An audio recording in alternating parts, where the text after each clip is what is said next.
მოგესალმებით. მე ლექსონასოშვილი გახლავართ. დღეს 11 იანვარია 2018 წელი. გილოცავთ ყველას ახალ წელს. მოკლედ მოვიდა იანვრის თვე და დაიწყო გახშირდა კითხვები კანდის მიცემა, არ მიცემაზე, ოჯახებში კანდის დამზადების წესებზე, კანდის ოჯახებში მიცემის წესებზე, ჩარჩოების დადების გუნდზე დადების, გვერდზე დადების. მოკლედ გადავწყვიტე დღეს კიდევ ერთი ვიდეო გადავიღო და ჩემი შეხედულებები გაგაცნოთ კანთან დაკავშირებით და თუ მე როგორ ხმარობ კანს. აგერ ჩემი საუბრიდანაც გაირკვა რომ მე ვხმარობ კანს აუცილებლად. არ ვეთანხმები იმ აზრს რომ კანდი არ არის საჭირო. მოკლედ თუ სუფრაზე გვიდევს ხალხს მწვადი ქართველებს მით უმეტეს მწვადი და ხინკალი, რატომაც არ უნდა გვედოს ქაბაბი და დავამატოთ. მოკლედ მე რაც არ უნდა სავსე იყოს ფუტკრის ოჯახი საკვებით, ფუტკასაც არ უნდა მეტი საკვებით დაუტოვო, მაინც ვთვლი საჭიროდ რომ მივცე კანდი ამ დროს, იმიტომ რომ შეიძლება მაღალი ყინვები დაიჭიროს. ნუ რა სხვადასხვა მიზეზების გამო მე ვთვლი საჭიროდ რომ კანდი მივცე ოჯახებს და ზედმეტი საკვები არ დააზიანებს. მე კანდის მიუცემელი ოჯახები ბევრი მაქვს ნანახი, როცა ოჯახი დაღუპა შიმშილმა და კანდი რომ მიგვეცა გადარჩებოდა და კანდის მიცემით დაღუპული ოჯახი არ მინახავს ჯერ. ასე რომ მე მირჩენია ცოტა მეტი გადავიხადო, მეტი გავიღო სახსრები ჩემი ფუტკრებისათვის, ვიდრე თქვა რომ არ არის საჭირო, რა საჭიროა და ასე შემდეგ. მოკლედ კანდის მიცემით ჩვენ ოჯახს არანაირ სტიმულს არ ვაძლევთ იმისა რომ კვერცხისდება დაიწყოს ოჯახში. მოკლედ კანდი არ იძლევა სტიმულს ოჯახისათვის რომ კვერცხისდება დაიწყოს და ასე რომ იმის ნუ შეგვეშინდება. რა თქმა უნდა ეხლა ის დროა როცა სიროფის მიცემაზე ლაპარაკი ზედმეტია, არ შეიძლება ამ დროს ასეთი სახით საკვების მიცემა ფუტკრის ოჯახებზე. მე მაქვს მხოლოდ საუბარი კანზე. კანდი ეს არის ეს არის თაფლი ან ხშირ შემთხვევაში ინვერსირებული სიროფი და შაქრის პუდრი. წვრილად დავქვილი შაქარი ერთმანეთში აზერილი, კარგად აზერილი ერთმანეთში და მოკლედ მე მინდა ვთქვათ რომ მე ყოველთვის ვაძლევ კანს. ეს თქვენი გადასაწყვეტია, ვინც ჩათვლით საჭიროდ რომ უნდა მისცეთ კანდი, მიეცეთ, ვინც არ თვლით საჭიროდ, ამას რა თქმა უნდა თქვენი გადასაწყვეტა შეხედულებების ამერ გააკეთეთ. მე მინდა ეხლა ვისაუბრო კანდის დამზადების წესზე. მოკლედ 11 კილო პუდრას მე ვუშვები 3 ლიტრა თაფლს, ანუ 3 ლიტრა თაფლში ვზირავ 11 კილო კანს. მოკლედ 1 ულუფა თაფლი, ანუ 1 კილოგრამი თაფლი, 3 კილოგრამი შაქრის პუდრი. შაქრის პუდრი უნდა იყოს აუცილებლად ძალიან წმინდად ზაფხული, რადგან სხვილ ხოხროშინებს ჩვეულებრივ შაქარს ამ პერიოდში ვერ ამუშავებს ფუტკრის ოჯახი და დიდი წვალების შემდეგ საფრენიდან ყრიან გარეთ დიდ ხოხროშინებს. ასე რომ მივაქციოთ ყურადღება პუდრის დაფქვას. პუდრი უნდა იყოს დაფქვილი ძალიან წმინდად. უნდა გაიცრას მე შემდეგ საცერში და ეს გაცრილი და რომ დარწმუნდებით რომ გვაქვს შაქრის პუდრი გაცრილი, გადავზილავთ თაფლში ან ინვერსირებულ სიროფში. არ აქვს ამას მნიშვნელობა, უკეთესი ზოგი გვეუბნება რომ არის ინვერსირებული სიროფი, ზოგი გვეუბნება რომ თაფლია უკეთესი. მოკლედ ამაში ახლა მე ვიცი რომ თაფლიცაა და ინვერსირებული სიროფიც არის. ამიტომ ეს 1 და 2 კილო კანდის დამზადება არავითარ პრობლემას არ წარმოადგენს. 2-3 კილოს დამზადება შეძლებელია ერთმანეთში, მაგრამ მე მაქვს საუბარი უკვე 10 კილოზე მეტი როცა დასამზადებელი კანდი. ეს არის ძალიან შრომატევადი, თითქმის შეუძლებელია შეუიარაღებელი ხელით სრულყოფილი კანდის დამზადება. აი ესეთი კანდის მიღება ჩვეულებრივი ხელით აზელით არ არსებობს. გამორიცხულია რომ მივიღოთ კანდი ჩვეულებრივი ხელით დაზელით. ამიტომ მე რადგანაც ჩემს საფუტკრეში დაახლოებით 50 კილოგრამი კანდი მჭირდება, ყიდულობ კანს, მირჩენია ვიყიდო, რადგან ეს არის სპეციალურ დანადგარებში გატარებული, სპეციალურ დანადგარებით დავქვილი და გადარეული ერთმანეთზე. კანდი რაც უფრო ძველი დამზადებულია, მით უფრო უკეთესია და ეხლა ისეთ თემას შევეხები, რაც აუცილებლად ყურადსაღებია და მინდა ყველამ ყურადღებით მომისმინოთ, ვინც ჩემს ვიდეოებს უყურებთ და ვთქვა, რომ კანდში არანაირი ანტიბიოტიკის მიცემა არ შეიძლება. მიმეორებ, არანაირი ანტიბიოტიკის მიცემა არ შეიძლება კანდში და არავითარი წამლების მიცემა არ შეიძლება კანდში. კანდი რაც უფრო ძველია, მით უფრო უკეთესია. წარმოვიდგინოთ, ერთი თვის დამზადებული კანდში რომ ჩვენ გადაურიეთ წამალი, ის ხომ ერთი თვია.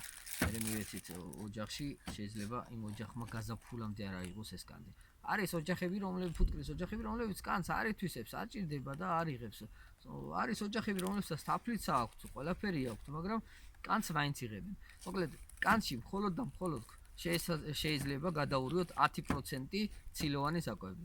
ეს არის ჭვავის ფქვილი, ეს არის სოიო და ასე შემდეგ ცილოვანი საკვები შეიძლება შეურიოთ. არანაირი წამალი და არანაირი მით უმეტეს ანტიბიოტიკი არ შეურიოთ კანში. კანდი იყოს მხოლოდ და მხოლოდ შაქრის პუდრი და თაფლი.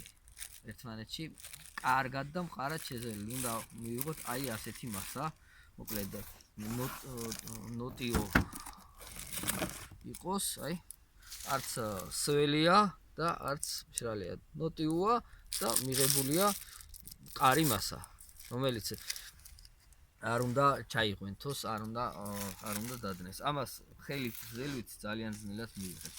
მოკლედ,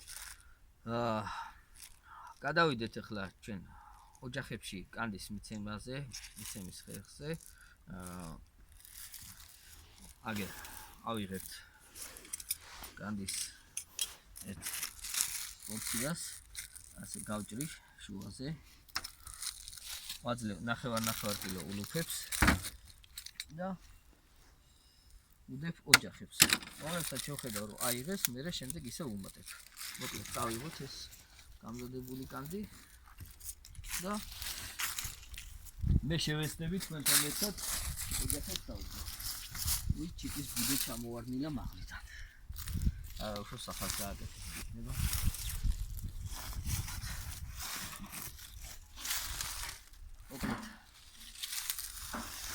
ახადოთ ოჯახი. აი აგერ მეთხოვ ოპერატორს დაანათოს. აი აგერ თაფლი არის, შეხედეთ, აი აგერ. აქ ფუტკრის ოჯახი იწყებს გუნდის შეკვრას წინა მხარეს. სადაც მზე ანათებს, ანუ საფრენის მხარეს და შემდეგ იწყებს უკან წამოსვლას, ნელ-ნელა იღებს თაფლს და მოდის. დაბლაა თავიდან და მერე მაღლა ამოდის. ანუ ეხლა ამოსულია მაღლა, საკმაოდ დაბალი ტემპერატურაა და მე შევეცდები აი აგერ გუნდთან დავდო, გუნდი რომ მიწვდეს და აი აქეთ წამოსულ უკვე აქაც მიწვდეს. აი ასე ვაძლევ მე, გუნდი აი ამ წუთში აი აქ არის, მაგრამ მე ვცდილობ რომ აქაც დავდო საიდანაც მიწვდება და შემდეგ როცა წამოვა სიცივეების იანვრის თვეში აი ასე მდგომარეობაში დავუდო კანდი. არც ჩაიღვენთება, ჩაღვენთის არ მეშინია, იმიტომ რომ ცელოფანი თავისივე ცელოფანი ადევს. მოკლედ აი ასეთი წესით ვადებ მე ფუტკრის ოჯახებს კანს. მოკლედ ავხადოთ. შემდეგი